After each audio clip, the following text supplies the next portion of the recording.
Good afternoon, everyone. Welcome to Special Services General Supervision and Monitoring Team's office hours. If you could please put your name and role in the chat box. We like to know who's here. We actually keep track of those things as we go through monitoring cohorts. So this training is being recorded, and if you would like a copy of the recording, you can email Julie Pelletier and she will get it to you. It will also be posted on our website. So today we're going to talk about eligibility. I'm Leora Byris. I'm a former special education teacher. I began working for the Department of Education 4 years ago. And with me today are Carly Thibodeau. Hi, I'm Carly Thibodeau. I started working at the department in July. And before that, I worked as a special education teacher, regular ed teacher, and RTI teacher. Thank you, Carly. And also we have Julie. Hi, I'm Julie Pelletier. I started with the department just about 6 years ago. I started my 6th year. And prior to that, I was administrative secretary in the office of a K-5 elementary school for 16 years. We affectionately refer to Julie as our wrangler because we literally would not know where we were without her. Colette and Jennifer are on a federal call right now, so they will not be with us today. Here is our contact information. Please feel free to contact us with questions should they arise. We do have chat box check-ins throughout the PowerPoint today. So you can put questions in the chat box and we will answer them as we come to them. So today we're going to talk about eligibility, the eligibility forms, some miscellaneous information, and I also included our frequently asked questions, which are not about eligibility, but there are frequently asked questions. So I tagged them at the end of our PowerPoint just because we get them so often. So we do have chat box check-ins embedded in today's PowerPoint. And Carly, could you put these in the chat box? I completely forgot to ask you. I'm so used to Jennifer putting these things in the chat box. So the procedural manual will be in the chat box, the link to that. The procedural manual basically is a task analysis of every single required special education document in Maine. And every time one of those documents is updated, so is the procedural manual. So we reference that a lot because on the general supervision and monitoring team, we look for compliance, and that is exactly what the procedural manual is about. We also reference MUSER because that's based on IDEA, which is what we do. So MUSER is the Maine Unified Special Education Regulation. And it is when we get questions from folks, that is the first place we look for those answers. And you will notice on most of our slides, there will be MUSER references. So if you want to look up that information yourself, we try to make it easier for you to do that. So this talks about a child needing special education. It's important to remember that least restrictive environment is a continuum. And it's very important to keep in mind that our special education kids are general education kids first. And we want them to be with those general education peers as much as possible. When we talk about needs in relation to the IEP, MUSER defines them as a distinctly measurable and persistent gap in the child's educational or functional performance that cannot be addressed through services or accommodations available through the general education program. So that's where that adverse effect piece comes in, and you're going to hear that term a lot over the next hour.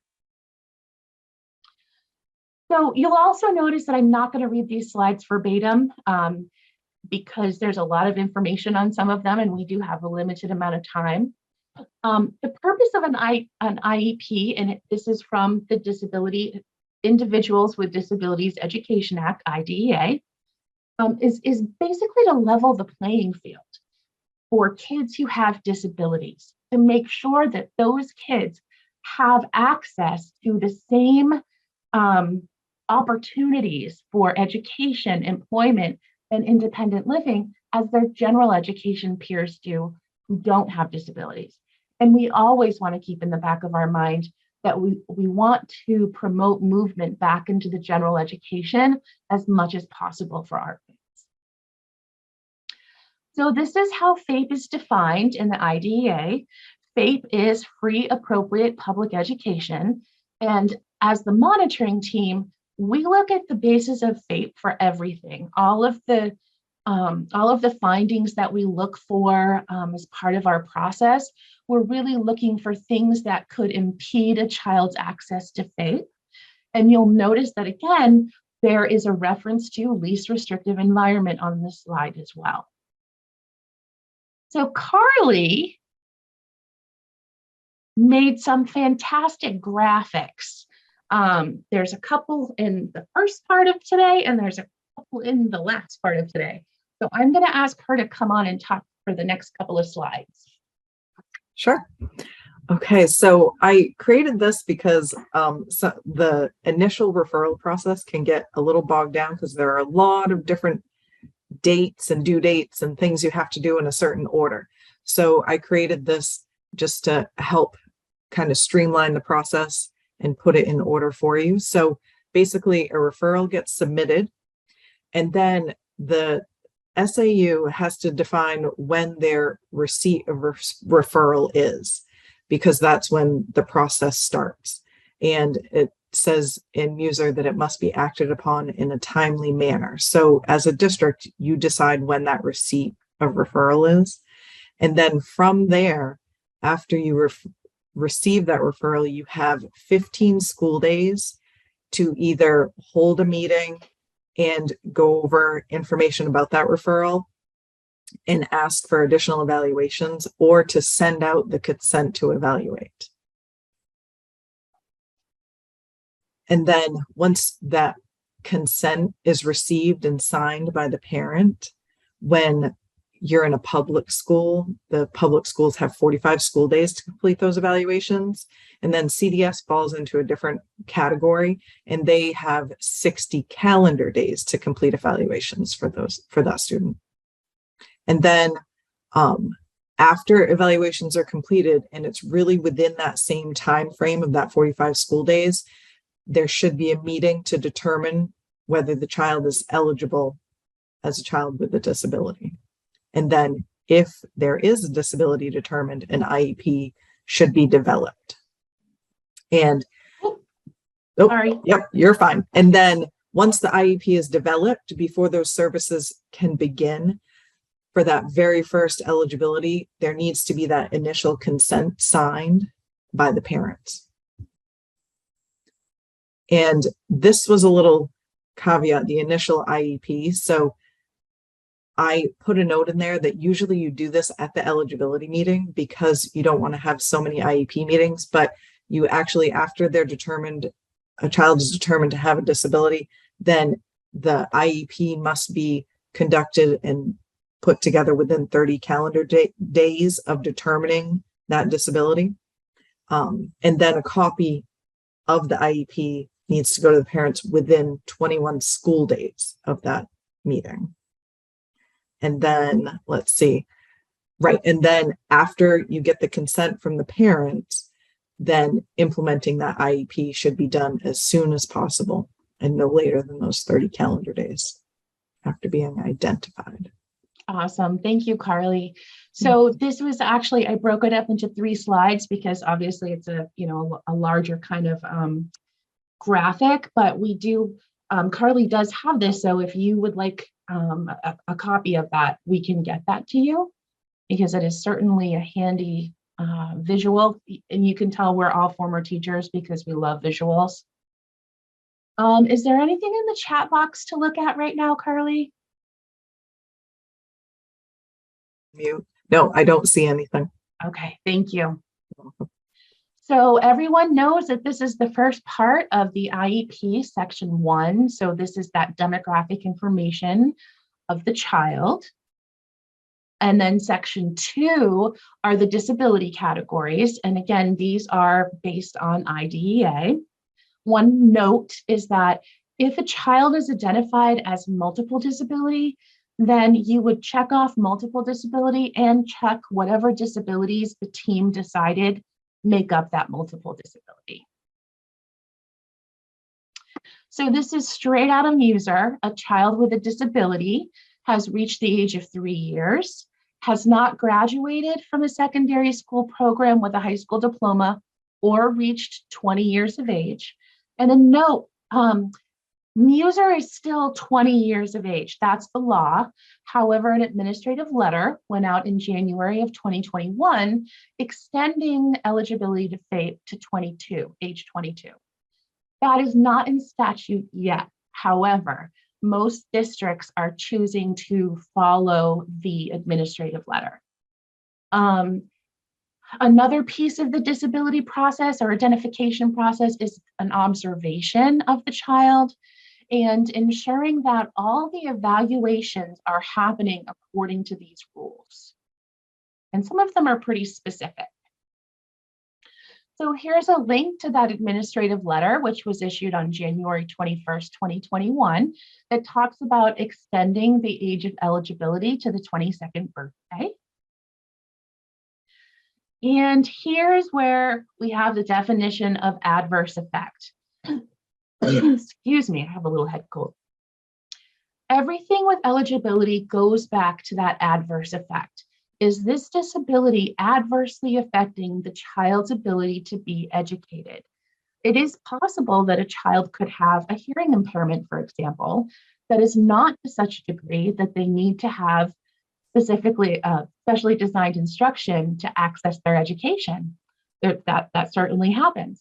But we do have hearing, there could be an adverse effect. So they might need that, that SDI to help them be educated. So it all goes back to the team filling out those eligibility forms and looking at those evaluations to make that determination about whether the disability that the child has is to such a degree that it adversely affects their ability to access that free, appropriate public education.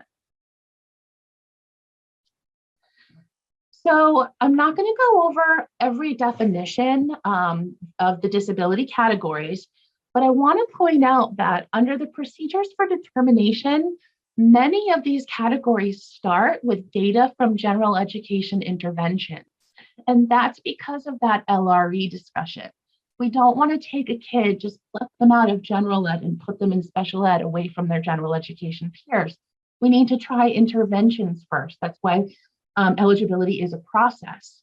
And it's also, excuse me, important to point out that diagnostic impressions should be based on an evaluation by a qualified professional who is qualified to make those diagnostic impressions under the DSM codes.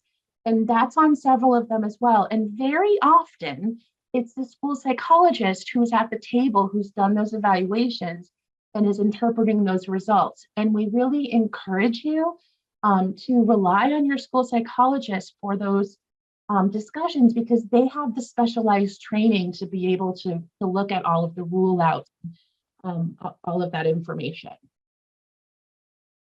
Deaf blindness is its own category. It's not considered a multiple disability, even under IDEA. So it's a completely separate eligibility category. And part of this eligibility would be audiological and medical evaluations to determine, as part of that multidisciplinary evaluation to determine eligibility. Deafness is another disability category, and that requires audiological and medical evaluations. Important to note that once that deafness is diagnosed, the team should look at specialists like a teacher of the deaf, a hard of hearing, or a speech language pathologist, or another qualified person to help guide you through the process of eligibility, through the eligibility forms and through the evaluation process. Developmental delay. So Maine is a state that has developmental delay from age 3 to 5. So by the time the child is done with kindergarten, they should be in a different disability category. Other states go up to even as high as age 9, but Maine stops at 5.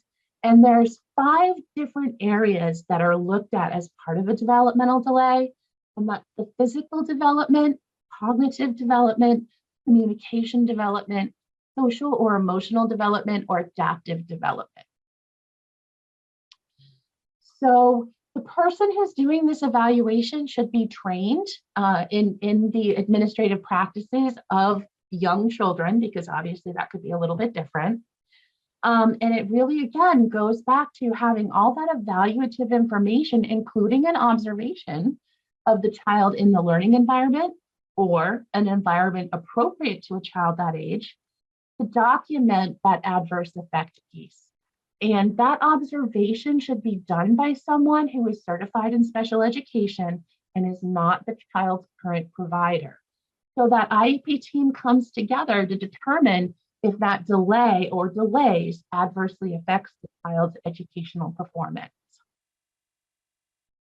Emotional disturbance has 5 different areas that are looked at as part of that adverse effect process.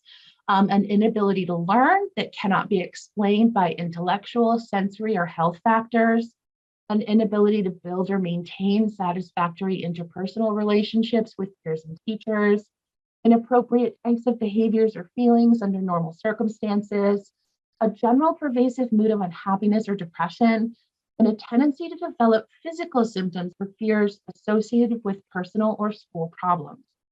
You'll notice that the first piece of determination is data from the general education intervention.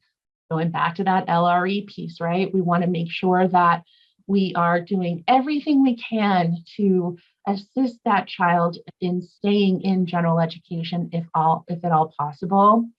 And this is another category that it specifically says that the evaluation should be done by a qualified personnel who's qualified to make diagnostic impression under the DSM codes.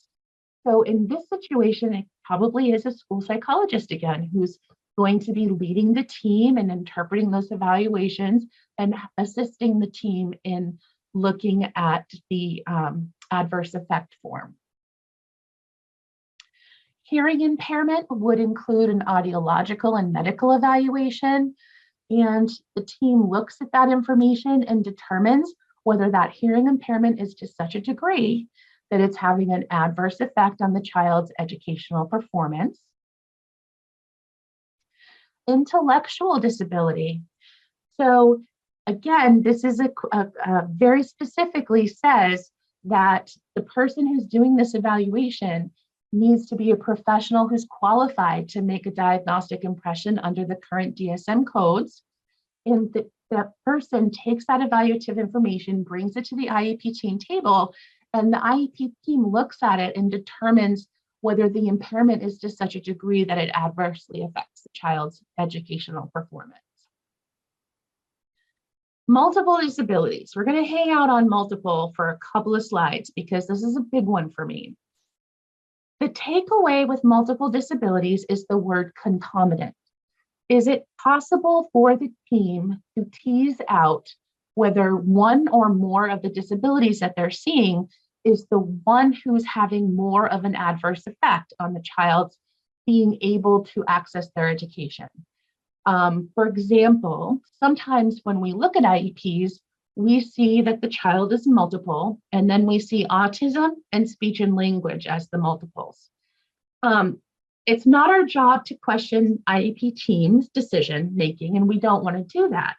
However, as many of us are aware, autism and speech and language go hand in hand in a lot of situations with a lot of kids. Those social pragmatic pieces are part of that autism disability. So we might ask questions if we saw that, because certainly autism could be considered the primary disability, and the speech and language could be a related service that would help with those social pragmatic pieces.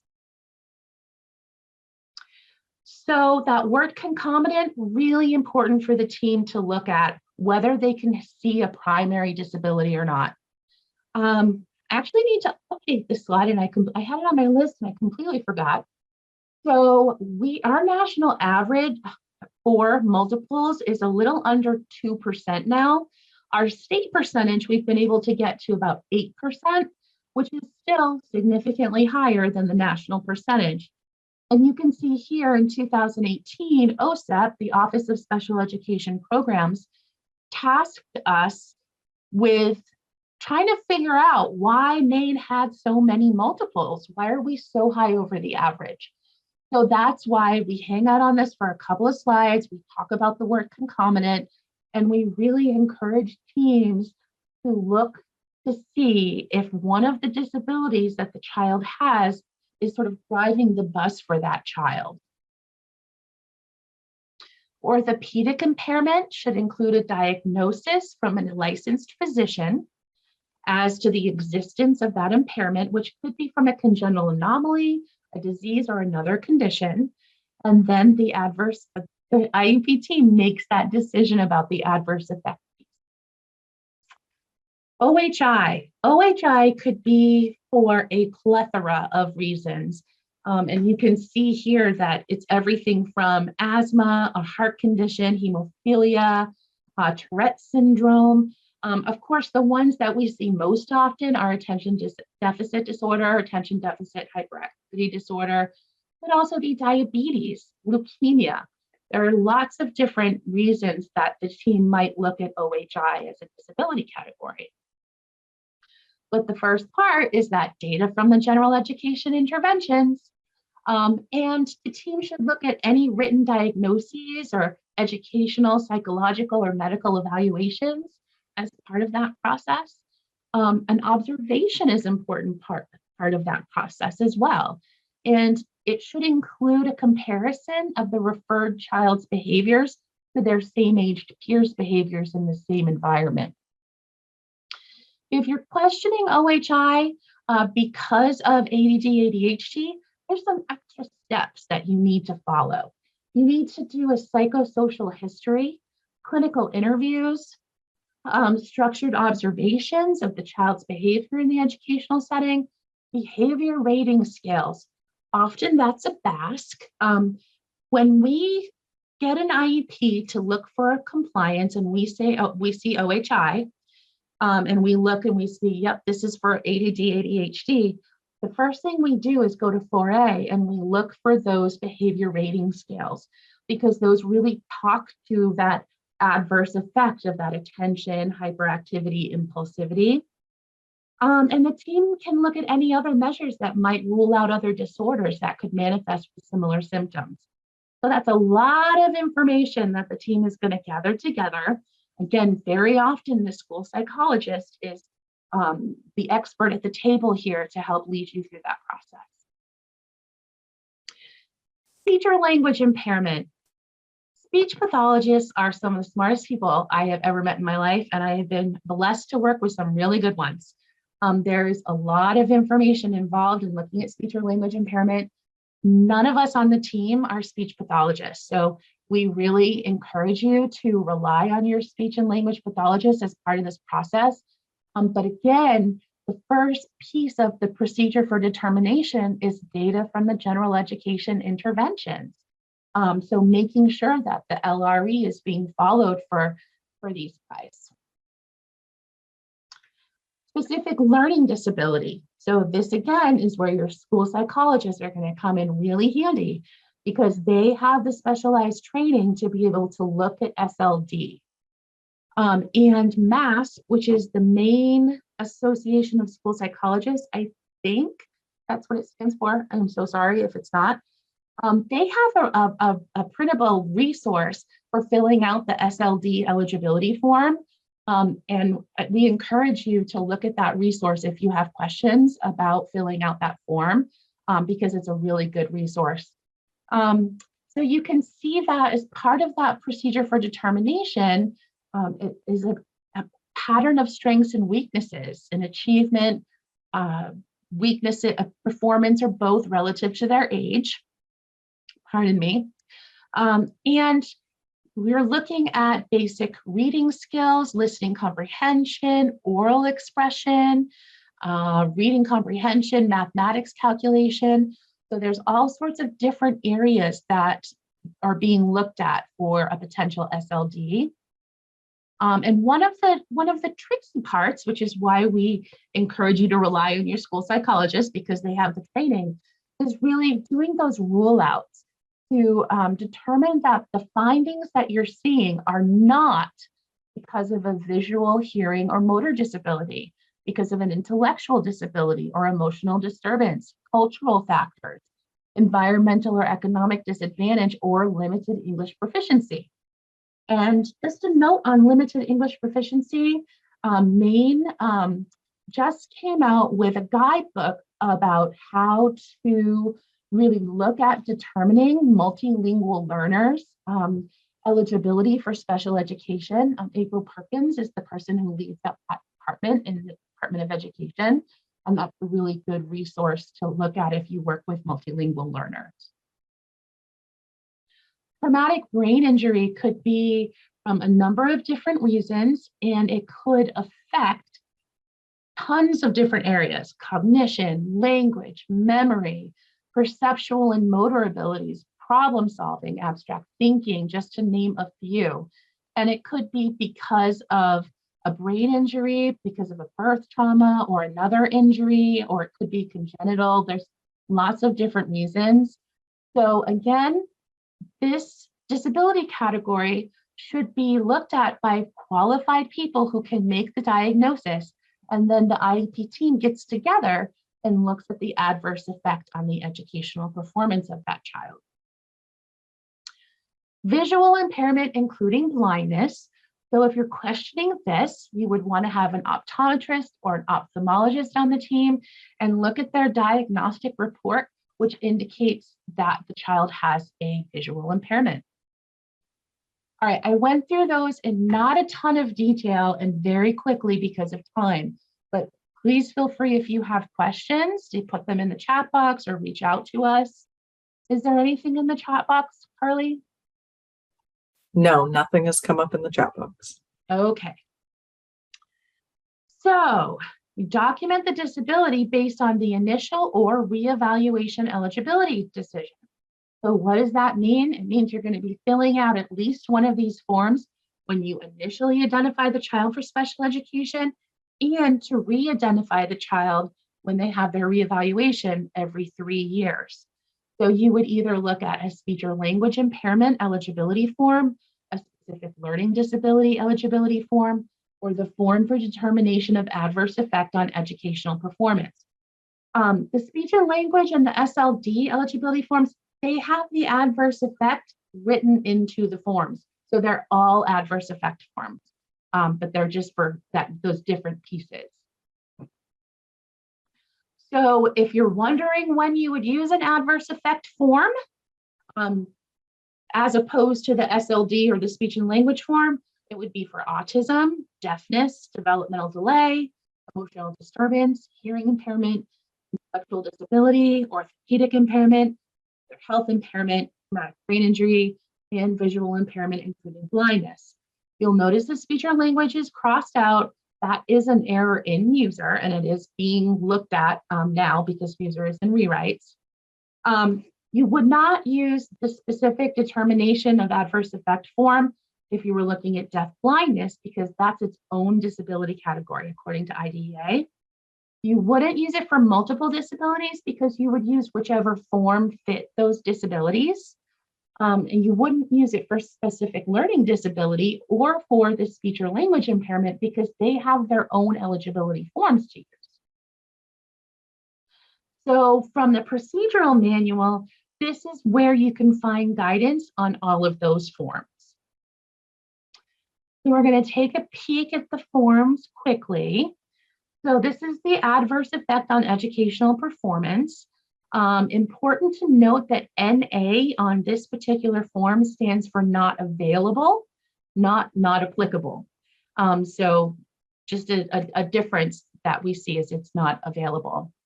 So you would use this form in initial eligibility or continuing eligibility or for dismissal. That's the other time that you use eligibility forms for the SLD, for the adverse effect form, or for speech and language is if you are dismissing the child from special education. You'll notice that there's verification questions on each piece, and we're looking for data-driven information. When we look at these for compliance, we look to make sure that there's data and that there are no blank boxes, that none of the yes, no, or NAs are just left blank. And here is the last part of the form. So it leads you through all of these questions. You put all of your data in. Important to note that there is a question about using only one assessment or data source, because as we know in special education, it's important to have more than one data point or one source of that data. So the team fills out this information and it will lead you to the conclusion of whether or not the child is having an adverse effect because of their disability. The speech or language eligibility form. This looks at 4 different domains: articulation, language impairment, fluency impairment, and voice impairment. Important to note that there are rating scales attached, and they must all be attached to the form for it to be considered complete. So if you're looking for the voice impairment piece and you're not worried about articulation, there's a box up in this left-hand corner that says no articulation assessment needed. Just don't forget to check that box so it's not blank. And as you're looking at the different severity rating scales, that adverse effect really comes into play in the moderate and severe columns. And again, all of those rating scales need to be attached to the form for it to be considered complete. Specific learning disability eligibility form. So you'll notice that there's the 8 different domains that are looked at as part of this form. Again, looking for multiple sources of data. The verification should be data-driven. Yes and no should all be filled out. I would say that very often a reason that an SLD form is not compliant for our monitoring purposes is section 4. And it's often because there are just blank boxes here, and there really should not be blank boxes. Every one of these should have a verification of strengths and a verification of weaknesses as part of that process. So the form leads you through that adverse effect piece. And then this form is required to be signed. All right, there is a question in the chat box. Yes. It's unclear what you mean by not using this form for multiple disability. In sync, we have to do this eligibility form to enter an IEP for a child. So the point of that was that Maine does not have a form specific to multiple disability.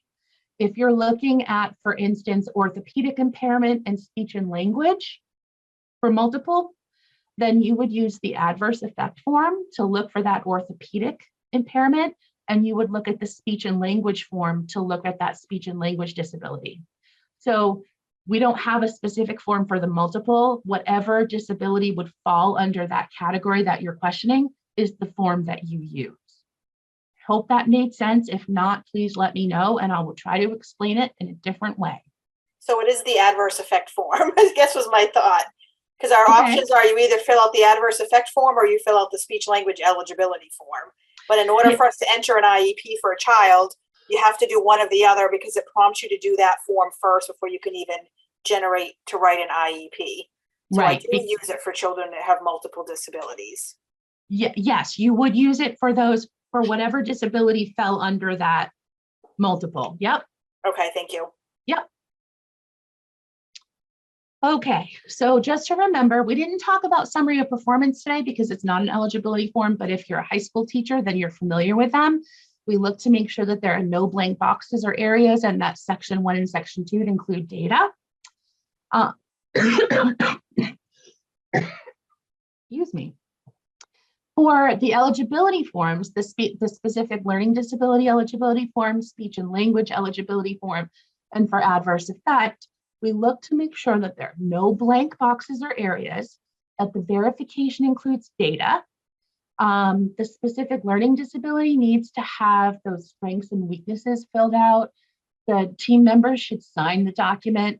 And we also look at the written notice where these forms are filled out to make sure that the form is filled out at the IEP team meeting, because everybody should have input. So it's not uncommon for a case manager to put in some of those data points before the meeting, but then that form is actually completed during the meeting, and we look for a conversation to that effect in the written notice of those meetings.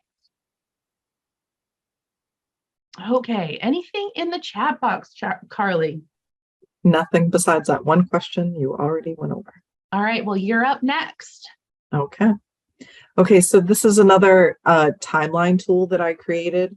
This is just, it's basically whatever task you have in special ed, and then if it has a timeline attached to it, I just kind of outlined when it was due or how many days you have to complete it or whatever the timeline is.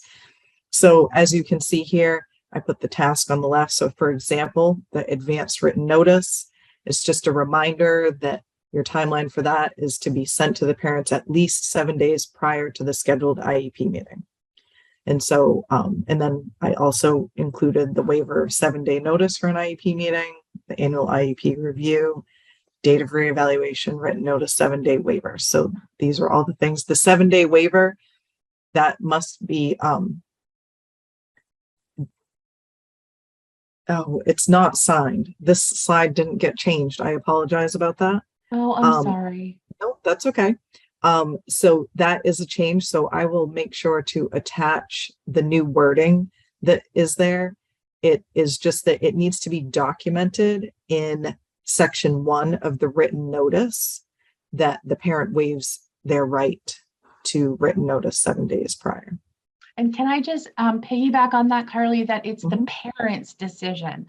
A lot of time we see the IEP team decided to start the IEP the next day. It's not an IEP team decision. The parent has to waive that right to 7-day notice.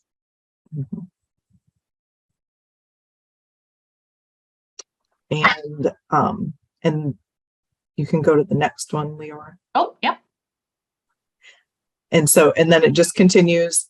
This is just a reminder. You'll notice that there's some duplicate things from that initial referral timeline that I went over earlier. For example, the evaluations talking about getting copies to the parents, or evaluations being completed rather. This is just talking about the public schools. They have that 45 school days. CDS has the 60 calendar days. Also getting the IEP copy to the parents. I've also included, there's information about the transition plans and when those need to be completed, and transitions from CDS to public school, and that summary of performance. And, oh, and then an important one, procedural safeguards. When it's an initial referral, that should be upon the initial referral, like with the advanced written notice that can be sent in enclosures, or during that very first meeting of referral where you talk about additional evaluations that need to be completed. If you wait until the eligibility meeting for initial referrals, giving them the procedural safeguards then is not compliant. That's too late in the process. And then of course, they're supposed to have one time per school year after that. And then the consent to evaluate with initial evaluations, as was also in that first timeline. Thank you, Carly. Welcome. All right. Any other questions about the eligibility process itself or the disability categories before we get into the commonly asked questions? I don't see anything in the chat box. But if anyone has anything, feel free to put it in. So these are the frequently asked questions that we see that we just include with a lot of our PowerPoints. Do the words least restrictive environment need to be in the written notice? And the answer is no, but there needs to be a clear documentation that it was discussed. And the caveat is that many directors want to see the term LRE in the written notice. And if your director is one of those folks, please do what your boss wants you to do. For our purposes, we're pretty good at reading between the lines and looking for that conversation. But if your director wants LRE specifically said in there, please do it. So here's a question about COVID-19 documented in the written notice. This is a question about checking off yes in section 3B on the IEP. Very often a child with OHI, because of ADD, ADHD, has functional behaviors. So if that is the case, we would expect to see 3B checked off as yes, because they do indeed have behavior that impedes their learning or the learning of others. For our monitoring purposes, you do not need to include the name of the evaluator in section 4A. However, that's a local decision. So if your director wants to see it, please do what they would like you to do. Why are listening and speaking considered academic skills? So this is because they're related to academics and they're necessary for the child to interact with material at grade level. The main learning results includes listening and speaking standards and states that besides having intrinsic value as modes of communication, listening and speaking are necessary prerequisites of reading and writing. So that's why listening and speaking are part of the academic skills. However, that's not to say that if a child has speech and language that it should be in 5A. That's a related service. So, and it's a functional service, so it would still be in 5B. Does the how statement go into the needs or the present level? So as you know, the how statement is paired with the distinctly measurable and persistent gaps in section 4C and 4D/E, if you're looking at developmental of the IEP. And both of those components, both the needs, those distinctly measurable persistent gaps, and the how statement need to be in those sections for it to be compliant. Okay, so this is a reference to Andrew F., which is the Supreme Court case from March of 2017. There's great information on this on the internet, but it basically says that a child deserves to have an education and that it should be reasonably calculated to enable a child to make progress. So that's why we check old IEPs, because we want to make sure that IEP goals are not being cut and pasted from year to year to year. They should be edited in some way, either increasing the rigor or taking away adult assistance, for example, looking for a higher percentage of compliance. Those are just some examples. So this is some more Andrew F. Information for you. Does the academic present level need to include data points? Yes, please give us data. When we look at a present level and it says, Carly struggles with her reading fluency. Okay, you know, I have plenty of kids that struggled with reading fluency, but if Carly's coming into my room and that's her present level, I have no idea where to start her. So that present level should include a data point that's going to let anybody who reads that IEP understand where that child is functioning on that goal that's right below it.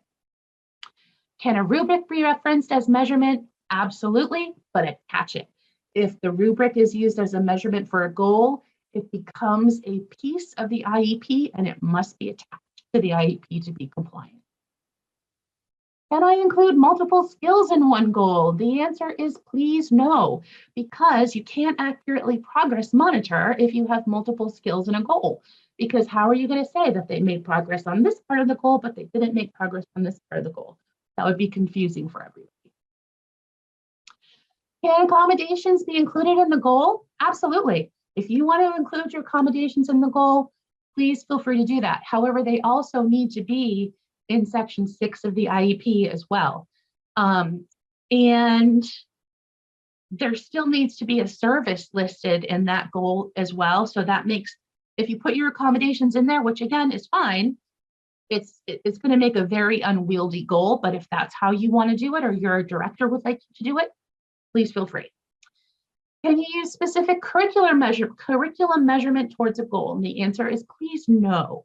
And that's because, level F of Fountas and Pinnell as a present level, I never used Fountas and Pinnell. I didn't even know what F&P was until I started working at the department. So that's not going to help me get a present level. A parent's not going to understand what that means. But if you take out the piece that says that, for level F of Fountas and Pinnell means the reading fluency is, X, that's great. Now you've got the skill. Should functional present levels include data points? And the answer is yes. It goes back to that piece of what does it mean that they often struggle with or have difficulty with or appear to. We want to see data points and be confident in your data. We shouldn't see ranges. We shouldn't see approximately. If it's 67%, then put 67%. So this is the outcome versus goal. We want to focus on the skills that we're teaching the child, not the outcome that we want them to have, because the outcome is what we want every child to be able to have. An example that we see often of this is attendance. Carly will attend school. That's great, but we want everybody to attend school.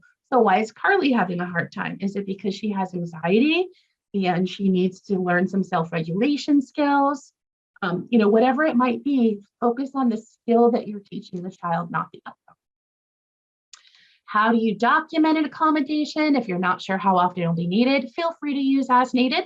That's perfectly fine in section 6. If a student does not require the alternate assessment, do you check no or NA? And that's a local decision. So on 6B of the IEP, where it asks about the alternate assessment, you have 3 choices: yes, no, or NA. Just don't leave it blank. Is it considered consultation when a special education teacher or service provider checks in with a regular education teacher? And the answer is no, because consultation is a service. If you're just talking about teacher to teacher, adult to adult conversations, then that could be documented as an accommodation in section 6. If the word consultation is in the service grid in section 7, it needs to be a service in a goal in section 5. Because every goal needs a service and every service needs a goal, and consultation is a service. All right, how do you calculate the percentage of time the child is with non-disabled peers? You divide the number of service delivery minutes by the number of minutes in your district school week. The caveat to this is we do not come with calculators. If you tell us that the child is with their non-disabled peers 72% of the time, and we look at the service grid and think, yeah, that looks right to me, we're good to go. We're not going to start, doing math to make sure that you're 100% correct. We're going to trust the IEP team to make that decision. Okay, so this is the piece about the annual date and the duration, because there's 2 different timelines going on in the IEP. Duration of the IEP is 364 days, and the annual date needs to be within 364 days as well. That is a user requirement. When determining multiple disabilities, do you check all that apply? I already talked about this, and the answer is yes. Do all the questions on the adverse effect form have to be answered? And the answer is yes. The eligibility forms need to be completed during the IEP team meeting, and the answer is yes, absolutely. That is a team decision. All right, any questions? I know I went through nothing in chat. Nope. All right, so here is the rest of our office hours. So here we are in 9:28. The next one we're going to talk about is alignment. Alignment is like one of our favorite words ever, because that's what we do, is alignment. But you can see that we do have some different guest speakers that are going to be joining us, even though they're not on this, like for transition plans and extended eligibility. Titus O'Rourke will be coming in to talk with us. For the multilingual learner document that I talked about, April Perkins will be with us. So we do have guest speakers who come in and help us out with their areas of expertise. Here is the list of resources that has everything from the professional development calendar to the special education forms and reporting. Carly, do you want to speak to the contact hour certificate? Sure, yes. So when you register for these office hours, I just pull your email from the registration and send you a contact hour. And I also include a PDF of the PowerPoint. I'll also include the schedule of office hours, an IEP quick reference document that we have created as a team, and it's a great resource and tool to use. And then I will also include the task timeline with the updated or corrected information in it in that initial timeline also. And if for some reason you didn't register, and so I do not have your email, you can reach out to me at my email and I will send you a contact hour. Thank you, Carly. How do you access the recorded office hours on the MDOE website? So you go to the main Department of Education website and then go to special services. And when you get to the special services page up in the right, it says something about, what do they call specialist meetings or recordings, something like that. Do you remember, Yeah. Julie, specifically what it says? Hold on a second. I'm going to post it right into the chat. Oh, see, It says she's awesome. Look at this. Special education specialist meetings. Yeah. is- Perfect. And Julie is going to put that link right in there. And I love what a small world that special education is, because we have people connecting in the chat box, and that is awesome. All right. So while Julie, perfect. Thank you so much. So that takes you to exactly the page where those recordings are. And here's our information again. We do try our best to get back to you within a couple of days. Every now and again, something goes awry and gets lost. So if you don't hear from us within a couple of days, feel free to reach out again. But that's all of our information. We're happy to hear from you if you need anything. All right. Well, folks, I hope that everyone has a good rest of your day. And thank you for joining us.